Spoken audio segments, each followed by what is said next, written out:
Hello my friends and welcome, my name is Dennis and this is the latest update from Ukraine. Today we're gonna review some of the photos, videos and facts.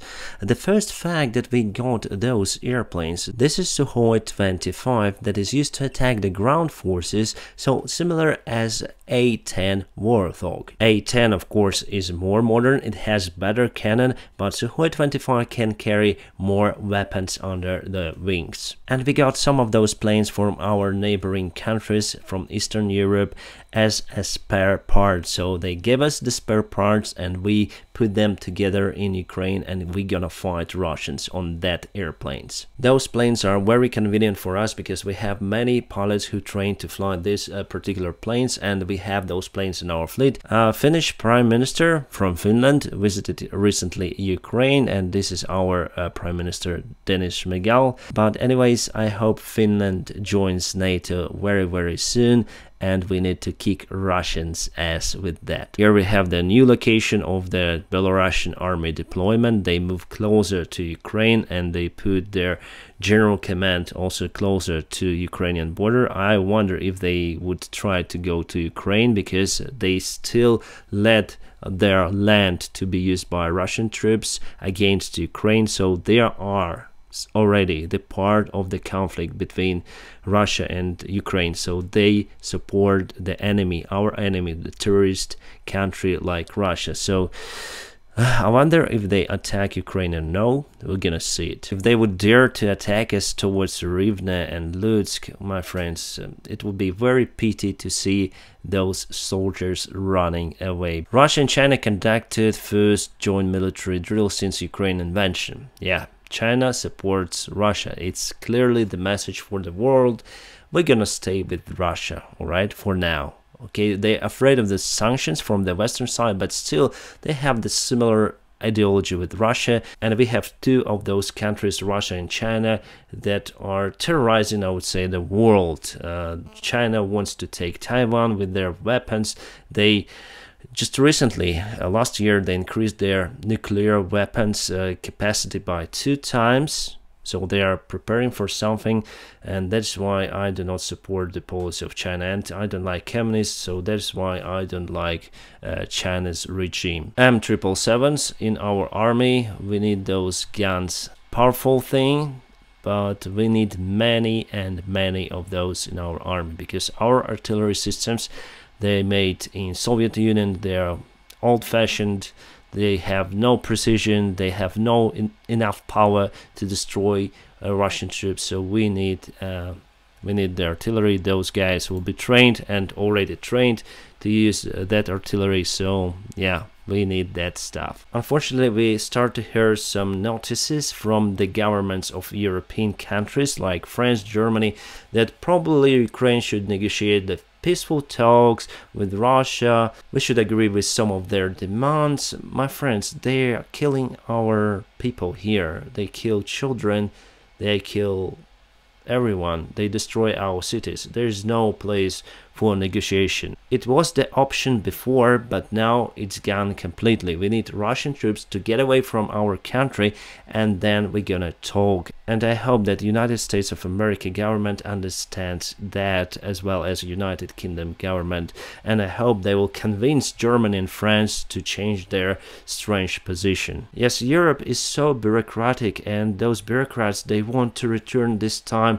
We want to have the cheap oil, we want to have the cheap gas from Russia. No, let's return.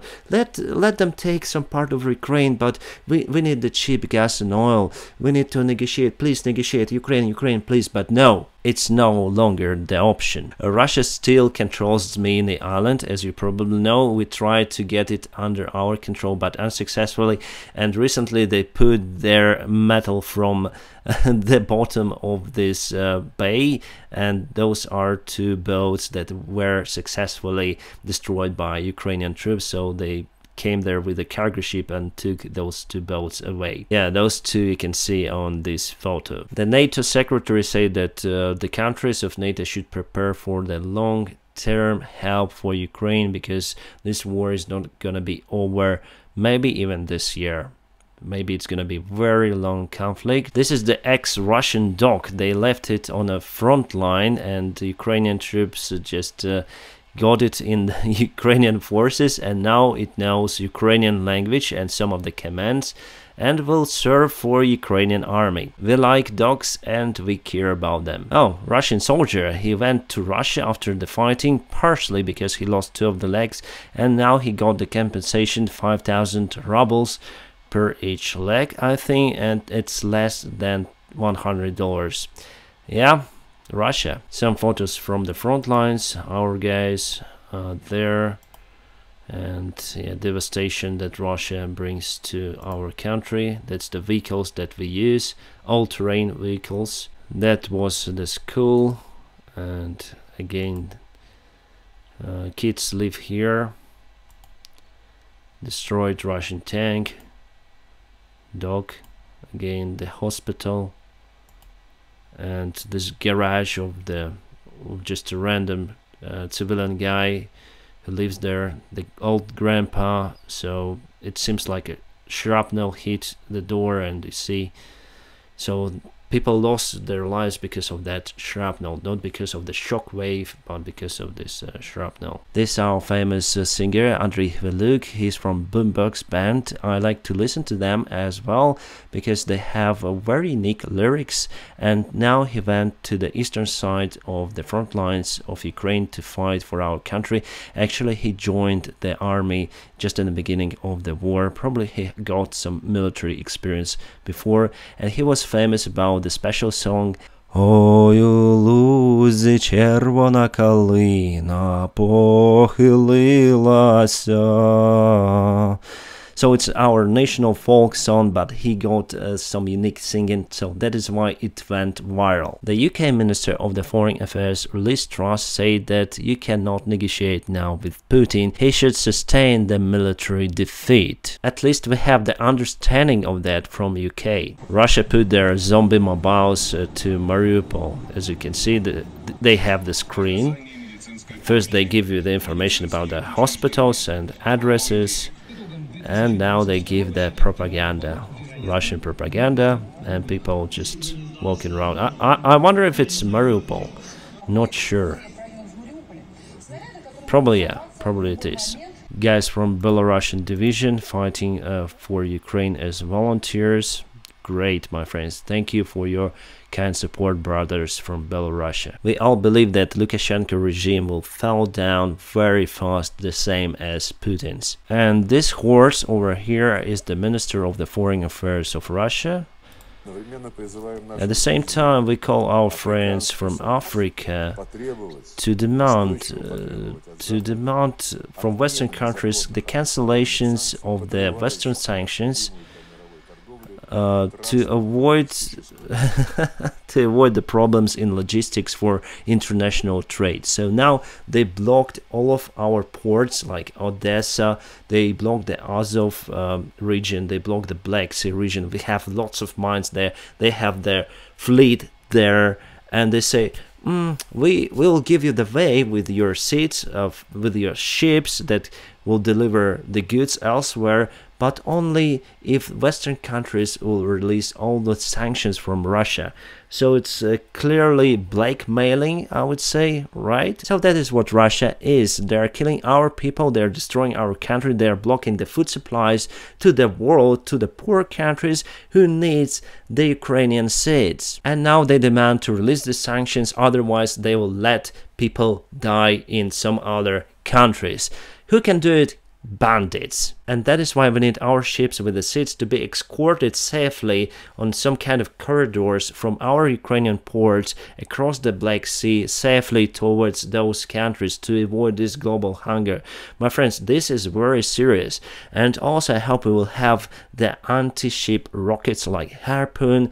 I have some information that we're gonna get this kind of rockets, and we're gonna get rid of the Russian fleet in the Black Sea. That will be the most valuable solution. I don't know if you know this man. He's the president of Chechnya Republic, that is the part of Russia.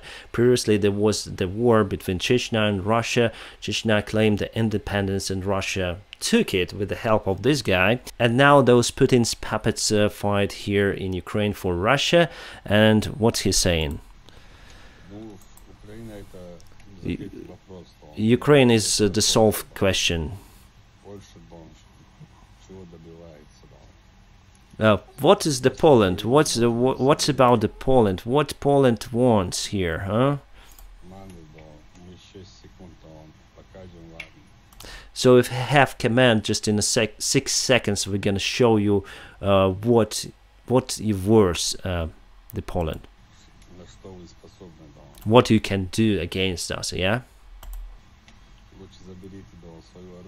You can take your weapons back from Ukraine, but seems to be worried about the weapons. You say that the Ukraine is solved question. Oh, this news is kind of interesting for Ukrainian people, and it's about the gun control, right? So it's very hard and impossible for civilians to get the guns like pistols here in Ukraine. Small, you can hide them everywhere, so it's forbidden to hide the guns. And to obtain the shotgun or rifle, it's very hard procedure, and now they decided to change it. So just yesterday I got on my application, you have on your phone the government applications with your old data, and sometimes you have the polls there, and they ask whether it's okay for society to accept the new terms of the gun control, where the control itself is going to be a very light version, I would say. Now it's very strict, and it will be very light. You will be allowed to get your gun elsewhere in the public places. It's like Second Amendment, probably like in United States. Then you have free usage of the weapons in most of the states, I would say, but here it's something new for Ukraine. It's the first time for us, so that's why I was a little bit scared, because coincidentally that news came with the tragic event that happened in one of the elementary schools in on the south part of the Texas, where 21 people were killed in a mass shooting in a school. So coincidentally we had this at the same time, so I ask you, what should we do in that case, because we don't have the culture of the gun culture, the gun behavior. It's totally absent. We also have lots of cheap alcohol here in Ukraine, and yeah, we have some of the crazy people around as well. So I'm concerned about this stuff, and however I voted for it. I voted because if everyone would have guns, why shouldn't I have a gun? So I voted for this measure to lower the restrictions for civilians to take guns elsewhere to the public places, and actually to own the gun, to have the open markets for that. Because anyways, we'll have lots of Kalashnikovs, and not only around after this war is over. Oh, that's the bandage. So if you have injury, you can stop the blood with this fast bandages. And volunteers brought those bandages that were just ripped it apart, then the time the soldier tried to use them. So the quality matters here, and sometimes volunteers buy some product and then get those products to the front lines, and soldiers just look at those things and say, why you spend the money for that? And that is why I work only with reliable volunteers, with my friends, and I help not from the Patreon money that you donate, because it's against the platform policy. So I put the part of the money from Patreon to help our people here for charity in some of the hospitals, but I got the funds from the third-party advertisements on my videos, and that I use to help our army. So if you can, you may also participate by supporting me on Patreon or PayPal, and of course part of the money I keep with me because I lost my job as an airline pilot, and part of the money of course I spent for the good reasons, my friends. And even girls are fighting in our army. She is a medic, but she also a fighter medic. I wonder what rifle does she have. Very interesting. I don't know the name of that rifle. Tell me in the comments if you know, my friends. Yeah, great to see such a beautiful girls in our army. Oh, that is kind of famous. This is the retired general major of Russian army, was shot down in Ukrainian airspace piloting Sukhoi 25, the airplane I showed you in the beginning of this video. I don't know how he appeared in a cockpit, but in 2013, right? We have the information about it. He was dismissed from the Russian army because he was piloting the airplane, neglecting the rules that led to the crash. So he was dismissed, he was retired at the time, and now Russian army let him fly again in a cockpit of the airplane, and he was killed here in Ukraine. Russia, please give us more pilots like that who neglect the aviation rules and generals especially. My friends, I'll keep you updated about the situation here in Ukraine. Now press the like, subscribe to my channel. I wish you a peaceful sky wherever you are. Have a great time.